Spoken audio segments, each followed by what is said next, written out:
지금까지 아파치 주키퍼, 하둡, 얀, 스파크를 클러스터로 배포하고 빅데이터 분석 환경을 구축을 했습니다. 이번에는 스파크를 다룰 때 보다 분석하기 쉽고 인터프리터 환경에서 데이터를 분석할 수 있는 제플린 노트북을 설치하고 환경 설정을 한 다음에 파이스파크 예제를 실행해 보도록 하겠습니다. 자, 먼저 nn1 서버로 접속을 하도록 하겠습니다. 저는 미리 아이템즈로 nn1 서버를 실행시켜 두었고요. 여기에서 cd install 디렉토리로 이동하도록 하겠습니다. 그런 다음에 sudo wget 아파치 제플린 타르 파일 다운로드 주소를 복사해 갖고 와서 붙여 넣도록 하겠습니다. 저 같은 경우는 버전을 0.10.1 버전으로 다운로드 하도록 하겠습니다. 설치가 모두 완료되었고요. 제플린을 압축 해제하도록 하겠습니다. sudo 타르 옵션으로는 ZXVF를 넣어주시면 됩니다. 그리고 제플린 타르 파일을 지정해 주신 다음에 대문자 C 옵션으로 유저 디렉토리 밑에 로컬 디렉토리에 압축을 해제하도록 하겠습니다. 압축 해제가 모두 완료되었고요. 제플린도 역시 제플린 디렉토리 이름을 바꿔서 사용하도록 하겠습니다. 화면을 한번 지우고 sudo move user 로컬 디렉토리 밑에 있는 제플린 디렉토리를 유저 디렉토리 로컬 디렉토리 밑에 제플린이라는 이름으로 디렉토리 이름을 바꿔주도록 하겠습니다. 그리고 나서 제플린 디렉토리에 있는 모든 파일들의 소유권도 바꿔주도록 하겠습니다. sudo change owner 대문자 R 옵션을 주시고 유저 디렉토리 로컬 디렉토리 밑에 있는 제플린 디렉토리를 지정해서 엔터 눌러주시면 됩니다. 그리고 나서 바로 제플린의 환경 설정까지 진행하도록 하겠습니다. sudo vim etc environment를 실행시켜 주시고 시스템 환경 변수 편집창으로 들어오시면 됩니다. 자, 그리고 나서 패스 맨 뒤에다가 콜론을 붙여 주시고 유저 로컬 제플린 그 다음에 바이너리 디렉토리를 지정해 주시면 됩니다. 그리고 맨 아래에는 제플린 홈 디렉토리도 설정을 해주시면 됩니다. 여기도 똑같이 유저 로컬 디렉토리 밑에 제플린 디렉토리를 선언해 주시면 됩니다. 그리고 나서 저장을 하고 나오신 다음에 source etc environment라고 해서 시스템 환경 변수를 활성화해 주시면 됩니다. 그 다음에는 sudo echo 명령어를 통해서 사용자 환경 변수에 제플린 변수도 넣어 주도록 하겠습니다. export 제플린 홈 그 다음에 유저 로컬 제플린 이라고 넣어 주신 다음에 해당 정보를 홈 디렉토리 밑에 있는 bashrc에다가 넣어 주시면 됩니다. 그리고 source bashrc로 사용자 환경 변수를 활성화해 주시면 됩니다. 그리고 env grep 제플린이라고 검색했을 때 이렇게 출력이 되면 성공적으로 적용이 된 겁니다. 자, 그리고 나서 제플린에서도 config 파일을 설정하도록 하겠습니다. 먼저 change 디렉토리 제플린 홈으로 이동해서 해당 경로에 존재하는 config 디렉토리까지 이동을 하도록 하겠습니다. 그리고 화면을 한번 지우고 config 파일에 존재하는 목록을 확인해 보겠습니다. 자, 제플린도 역시 템플릿 파일로 갖고 있기 때문에 해당 템플릿 파일을 먼저 카피해서 원본 파일로 만들어 주신 후 작업을 하시면 됩니다. 자, 제플린의 사이트라는 XML 템플릿이 있고 제플린의 사이트 XML 파일로 카피를 해주시면 됩니다. 자, 그리고 나서 vim 제플린 사이트 XML을 열어주시면 됩니다. 그리고 아래쪽에 보시면 프로퍼티 내용 중에 제플린 서버 어드레스가 있습니다. 해당 주소를 127.0.0.1에서 0.0.0으로 바꿔주시고 그 다음에 제플린 서버 포트는 제플린을 사용할 수 있는 웹 UI 포트라고 생각을 하시면 됩니다. 저는 이미 8080을 사용하고 있기 때문에 18888 이라고 해서 18888 이렇게 지정을 하도록 하겠습니다. 그리고 나서 다른 건 건들지 않고 저장하고 나오시면 됩니다. 자, 이어서 제플린 env 쉘 스크립트 파일도 설정을 해주도록 하겠습니다.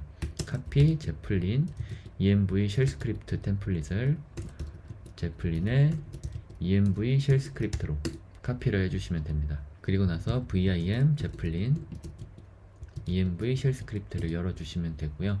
맨 아래쪽에다가 저희가 가지고 있었던 자바홈, 하드폼, 스파크홈, 기타 등등의 환경 변수를 추가해 주도록 하겠습니다. 변수가 조금 많기 때문에 문서에 미리 적어둔 환경 변수 목록들을 제가 카피해서 적겠습니다. 추가된 항목으로는 자바홈, 하드홈, 그 다음에 이 안에 컨피그 디렉토리, 하드 컨피그 디렉토리, 스파크 홈, 스파크 마스터, 제플린 포트, 그리고 제플린 포트 같은 경우는 저희가 아까 제플린 사이트.xml 파일에 지정해 놨었던 18888 포트를 적어 주시면 됩니다. 그리고 파이썬 패스, 파이스파크 파이썬, 그 다음에 파이스파크 드라이브 파이썬이라는 변수에 파이썬 홈 디렉토리를 적어 주시면 됩니다. 자, 그리고 나서 저장을 하시고 나와 주시면 됩니다. 그러면 제플린 설정은 모두 완료가 되었고요. 제플린을 한번 실행해 보도록 하겠습니다. 유저 디렉토리 밑에 로컬 디렉토리 밑에 제플린 홈 디렉토리 밑에 바이너리 디렉토리 안에 제플린 데몬이라는 쉘 스크립트 파일이 있고요. 해당 경로에 스타트라는 인자값을 넘겨서 실행을 해주시면 지금 화면에 보이는 것처럼 제플린 스타트 OK라는 사인이 떨어집니다. 그렇게 되면 실행이 정상적으로 진행된 거고요. 그 다음에 저희가 웹 UI에 접근이 가능하게 설정했었던 보안 그룹도 편집을 해서 제플린 웹 UI에 접속을 해 보도록 하겠습니다. 여기 인스턴스 화면 왼쪽에 네트워크 및 보안에서 보안 그룹을 눌러주시고 저희가 사용하고 있는 하드 메코 시스템의 인바운드 규칙 편집을 눌러주시면 됩니다. 자, 그리고 나서 규칙 추가를 눌러주시고 제플린 웹 UI로 설정했었던 18888 포트를 사용자 TCP 모드로 해서 Anywhere 접근이 가능하도록 설정을 하신 다음에 제플린 웹 UI라고 써주시면 됩니다. 영상을 따라 하시는 분들은 이 소스 IP에 내 IP라고 설정을 해서 본인의 IP만 접속 가능하도록 설정을 꼭 바꿔주시길 바랍니다. 그리고 규칙 저장을 누르시고 나서 저희가 인스턴스에 있는 NN1 서버에 퍼블릭 IP를 확인해서 18888 포트로 접속을 한번 해보도록 하겠습니다. 18888. 자, 그렇게 되면 제플린 웹 UI가 정상적으로 실행된 걸 확인할 수가 있고요. 제플린을 사용하기 전에 여기 우측 상단에 애니마우스에서 인터프리터를 눌러주신 다음에 저희가 기본적으로 스파크를 사용하기 위한 인터프리터 값을 설정해 주시면 됩니다. 여기 상단에 있는 검색창에 스파크라고 검색을 하시면 이 아래쪽에 스파크 서브 및 디플로이 모드라는 값이 있습니다. 해당 값을 클러스터 또는 클라이언트라고 바꿔주시면 되는데 저는 클러스터라고 값을 지정하도록 하겠습니다. 자, 그리고 나서 아래쪽에 저장 버튼이 있습니다. 세이브 버튼을 눌러서 인터프리터를 저장하도록 하겠습니다. 그리고 나서 좌측 상단에 제플린 홈 버튼을 눌러서 해당 페이지로 들어오시고 Create New Note를 눌러서 파일을 하나 생성해 주도록 하겠습니다. 여기서 jmkim이라는 디렉토리 아래에다가 example python이라는 경로를 지정해서 만들 거고요. 요 속성 값에는 스파크 서브밋을 눌러서 create 해주시면 됩니다. 그러고 나서 제플린을 사용하는 방법은 여기에 퍼센테이지 옵션을 주시고 스파크 파이스파크라고 눌러주시면 됩니다. 그렇게 해서 Shift 엔터를 눌렀을 때 잠깐 기다렸다가 정상적으로 오류 없이 실행이 되었으면 저희는 이제부터 파이스파크를 사용할 준비가 모두 완료된 겁니다. 자, 지금 화면에 보이시는 것처럼 finished가 끝났는데 로그가 에러 로그가 별도로 나오지 않았으면 준비가 완료된 거고요. 저희가 이전 단계에서 테스트했었던 파이스파크 코드를 가지고 테스트 한번 해보도록 하겠습니다.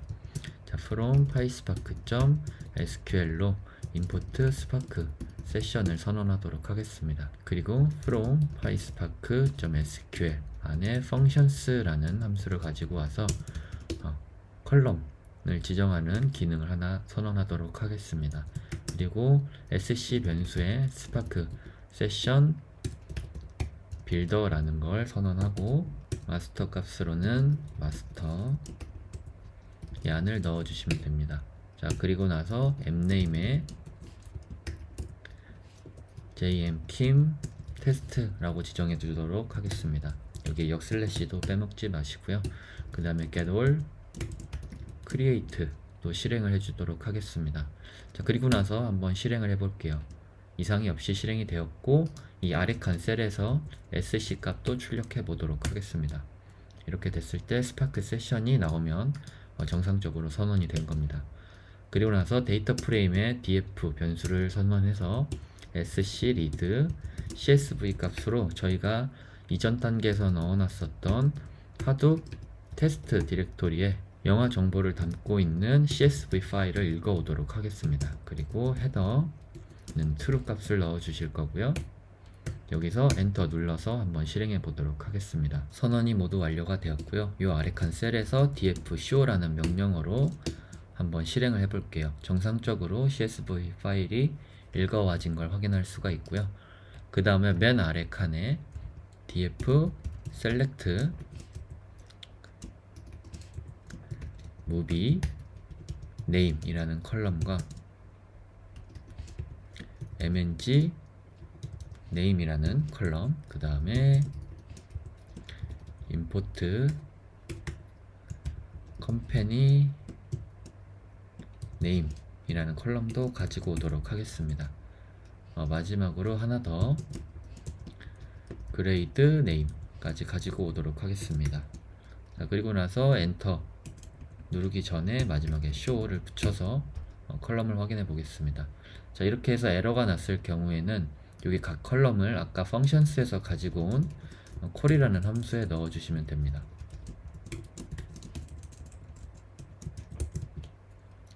자, 그리고 import company name도 넣어 주도록 하고요. 그 다음에 call grand name이라는 함수도 넣어 주시고 엔터를 눌렀는데도 에러가 났으면 저희가 오타를 쓴 것 같은데, 네, import company name에서 오타가 있었던 것 같네요. 여기서 확인을 해서 눌러보시면 4개의 컬럼만 선택해서 데이터 프레임이 보여지는 것도 확인을 할 수 있습니다. 그리고 선언한 데이터 프레임의 스키마를 확인하기 위해서는 df.print schema라는 함수를 호출하시면 됩니다. 그러면 이렇게 스키마를 확인하실 수가 있고요. 그 다음에 파이스파크 코드뿐만 아니라 제플린에서는 SQL로 바로 사용이 가능합니다. df create all replace 그 다음에 temper view라는 게 있습니다. 여기서 movie라는 테이블 이름을 지정해서 한번 실행해 보도록 하겠습니다. 여기 오타가 있는 것 같은데요. create all replace temper, temper가 아니라 temp view입니다.